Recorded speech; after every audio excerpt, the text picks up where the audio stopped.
네, 오늘 새벽 포스코 포항제철소에서 발생한 화재, 큰 폭발음까지 들렸다고 하는데요. 소방당국은 약 2시간 20분 만에 초진엔 성공했지만 완진까지는 시간이 꽤 걸릴 걸로 보인다고 밝혔습니다. 네, 그 이유는 무엇인지 이영주 경일대 소방방재학부 교수와 함께 이야기 나눠보겠습니다. 교수님 나와 계시죠? 예, 안녕하십니까. 네, 포스코 포항제철소에서 화재가 오늘 새벽에 발생했습니다. 소방당국이 대응 1단계를 발령했고 큰 폭발음까지 들렸다고 하는데 이번 제철소 화재 위험한 이유는 뭐라고 보십니까?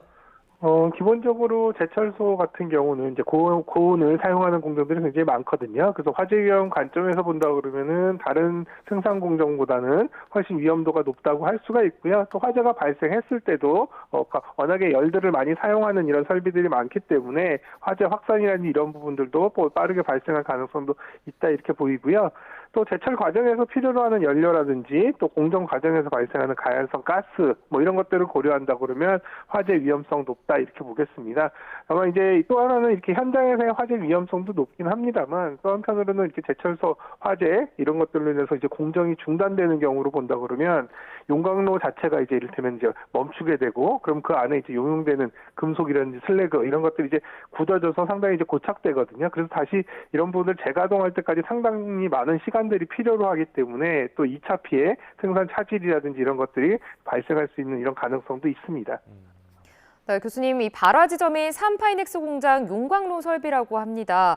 이 삼파이넥스 공장 높이가 50m인데다 불길도 굉장히 세서 접근이 어려웠다고 좀 전해졌는데 이 설비에서 화재가 발생을 했다면 진압에 좀 더 어려움을 겪을 수 있는 것 아닙니까?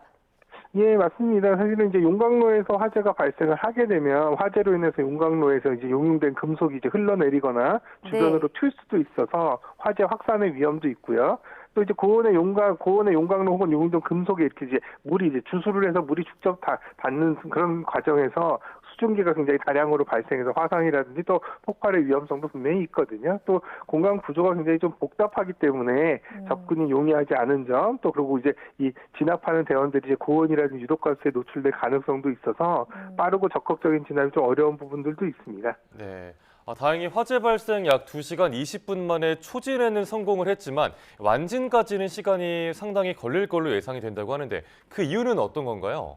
네, 공장 내부가 상당히 이제 복잡한 설비들이 있기 때문에 초진이 되었다 하더라도 눈에 보이지 않는 곳에서 아직까지 화재가 완벽하게 진압이 안 됐을 가능성 이런 부분들이 있기 때문에 이런 이제 공장 내부에 이제 다양히 복잡한 설비 사이사이 공간 이런 것들 다 확인하면서 화재가 다 완벽하게 진압됐는지를 확인하는 데까지는 상당 부분 시간이 걸릴 것으로 보입니다. 다만 이제 앞서 설명하신 것처럼 대응 1단계 그리고 한 2시간 이내에 화재가 진압이 된 상황이라 초진이 된 상황이기 때문에 이렇게 확인만 된다면 이런 재발할 가능성만 없다고 그러면 완전까지 좀 시간이 소요되더라도 충분히 이제 정리가 되는 상황이 될 것 같습니다.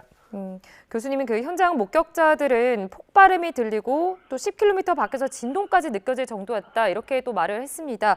지진으로 오해할 정도였다고 하는데 이런 폭발음의 원인을 좀 추정해 본다면 어떻게 봐야 할까요?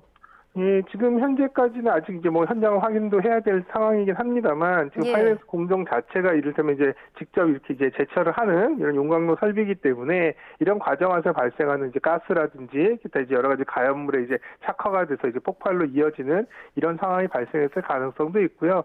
또 한편으로는 최초 보도에서는 이제 유압실 쪽에서 화재가 발생했다는 이제 보도도 있었거든요. 네. 유압실 같은 경우는 이 제철 공장 내의 장비라든지 설비 같은 걸 작동하는 이제 유압 시스템 이런 것들을 관리 제어하는 곳인데 유압 시스템들은 대부분 이제 고압의 유체, 한마디로 유압류 이런 것들을 사용하게 되거든요. 그래서 만약에 이런 유압류가 이제 유출되는 상황, 또 거기에 이를테면 어떤 이유에서 착화가 돼서 이제 폭발로 이어지는 상황이 있었을 가능성 이런 것들도 염두에 두고 나중에 이제 화재 원인 조사들이 이루어져야 될 필요성이 있어 보입니다. 네. 또 인명 피해 소식도 들려왔습니다. 한 명이 얼굴과 손에 1, 2도 화상을 입어서 병원으로 이송된 것으로 전해졌는데 일단 초진이 완료되고 큰 불길이 잡힌 만큼 추가 인명 피해는 없다고 봐도 될까요? 네, 맞습니다. 사실 이제 일단 그 다행스럽게도 일반인 여기 직원 중에 한 분이 지금 이렇게 부상을 당한 걸로 이렇게 확인이 되는데 생명에 이제 영향을 입는 이런 큰 이 부상은 아닌 것으로 이렇게 알려져서 다행스럽고요. 다만 이제 초진이 완료된 상황이고 또 현장 상황이 이제 통제되고 있는 상황이기 때문에 추가적인 인명 피해 발생 가능성은 상대적으로 낮다 이렇게 보면 될 것 같고요. 다만 이제 이런 과정에서 혹시라도 재발화나 재폭발 이런 것들이 이제 발생하게 된다면 인명 피해가 발생할 수는 있겠습니다만 그럴 가능성은 상대적으로 낮다 이렇게 보는 게 맞을 것 같습니다. 예, 그 제철소 화재의 경우 교수님 특히 또 일반 공장 화재보다는 진압이 더 어려울 걸로 보이잖아요. 지금 뭐 이 부분에 대해서는 어떻게 보고 계세요?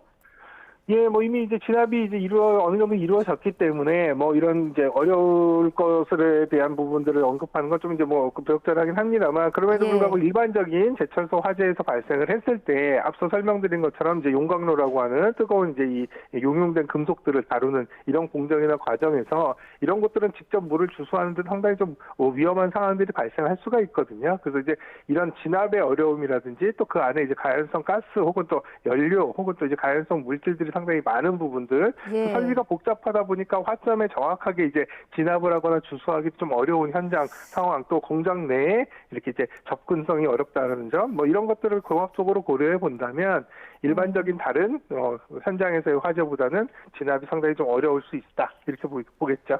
네, 그 방금 말씀해주신 공장 내부 설비의 복잡성 또 가연성 물질 등으로 인해서 추가 폭발 가능성 물론 없으면 좋겠습니다만 추가 폭발 가능성도 있다고 보십니까? 추가 폭발 가능성은 그렇게 높지는 않다고 봅니다. 사실 이제 폭발이라고 하는 것 자체는 원료의 누출이라든지 또 폭발 환경이 이제 조성이 돼야 되고 또 거기에 이제 점화원이 있어야 되는데요. 예, 제철 지금 공장 이제 용광로 같은 경우는 그렇게 다른 시설 이제 화학 플랜트라든지 이런 데처럼 이렇게 이제 폭발의 위험성이 높은 것들을 이제 저장하거나 이런 상황들은 아니거든요. 네. 그렇기 때문에 지금 현재 어느 정도 진압이 된 상황이고 현장을 확인하는 과정이라면 추가 폭발 가능성이 있다 이렇게 이제 단정하기는 좀 어렵고요. 다만 이제 이런 공정이 이제 이루어지고 있는 과정들 이런 과정에서 발생할 수 있는 가스가 제대로 이제 다 잘 배출된다거나 혹은 또 이제 유압류라든지 이런 것들의 누출이 이제 잘 관리가 된다면 추가 폭발의 위험성들은 뭐 높지 않다 이렇게 보겠습니다. 네, 알겠습니다. 현장 상황이 좀 취재가 되는 대로 저희가 계속해서 전해드리도록 하겠습니다. 네, 지금까지 이영주 경희일대 소방방재학과 교수와 함께 이야기 나눠봤습니다. 교수님, 오늘 말씀 고맙습니다. 예, 감사합니다.